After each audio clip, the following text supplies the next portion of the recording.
I can't remember the last time a Jet quarterback did anything good. The last time a Jet quarterback did something noticeable, like memorable, was when Mark Sanchez ran into his teammate Amos and fumbled the football. I knew he was going to say that. First of all, buddy, he took his team back-to-back years to an AFC title game.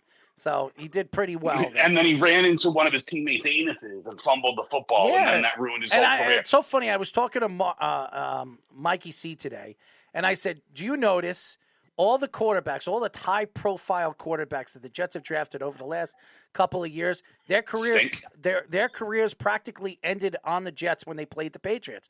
Let's go through it. Mark Sanchez, the butt fumble. Number 2, Geno Smith.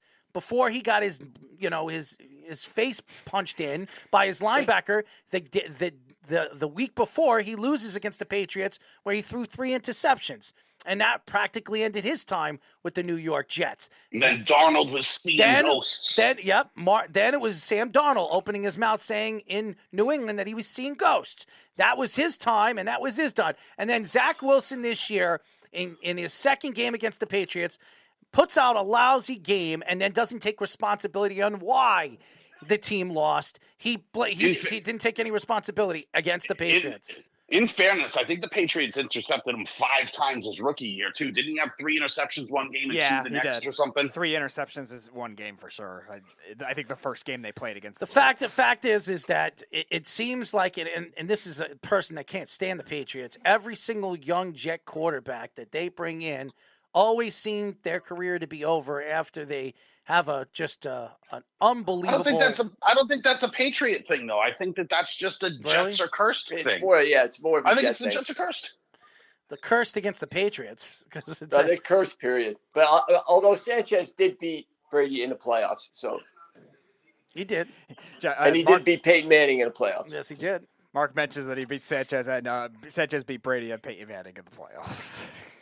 Awesome. Terrific. He's the best quarterback in the world. He won 2 games. Awesome. He won four one's games, body bagged more people than Tom Brady in the playoffs. I don't want to hear because he lost once to Mark Sanchez, that means he didn't run into his teammate's anus and fumble the football. Like, what are we doing? You got to compare. So you got to be reasonable with what you're comparing it against, Jeff. Okay, we're talking about Jet quarterbacks here. We're not talking about human beings. He says you don't have to be reasonable when you compare it against. You have to talk about Jet quarterbacks, not human beings. So basically, all Jet quarterbacks should be aliens, but they're not. All right, here's a better question. The last 15 years, who's the best Jet quarterback? Sanchez. Go ahead, Speedy. Easy. I mean, you could say Fitzpatrick. Fitzpatrick single season. He said Sanchez. I think that in the last 20 years, you're saying? 15 years, he said. Last 15 years, like who's the best Jets quarterback? 15 years. Who's been the best Jets quarterback? So I mean, when you realize no Jet except Namath is thrown for 4,000 yards, and Fitzpatrick's the one who's I don't closest. care, since the 2000s. Go back all the way to 2000. Since the 2000s well, started. All right, if you include that, Vinny Testaverde. Vinny Testaverde. Either him or Pennington was pretty good before he got hurt, but Vinny Testaverde, I would say. Yeah, Testaverde was good. For the 3 years that he was there, I would say Vinny. I'm going to go Ryan Fitzpatrick. Well, if you're talking single season, yeah, I would say Pennington's had better. And that's why Jets, why this offseason for the Jets and picking a quarterback that they're going to bring in, any one of these quarterbacks that they bring in are probably going to go down as the greatest quarterback they've ever had. It's crazy. It's crazy. Pretty low bar. Listen. It's a very low bar. Yeah, but it just tells you. The Jets have had one guy one time have 4,000 yards. If they bring in.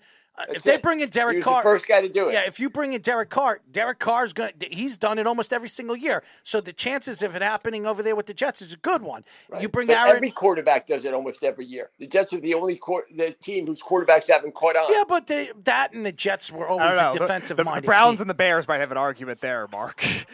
The Jets I think the problem with the Jets. No, the Bears have never had one. They never had a 4,000. Nope, they've never had a 4,000-yard quarterback or a 30-plus yard touchdown. 30-plus passing touchdowns quarterback in a single season. Wow. Right, that's a great stat. And the Browns have had it, but not in a while. I think Kosar probably did. Kosar probably did. Kosar probably did.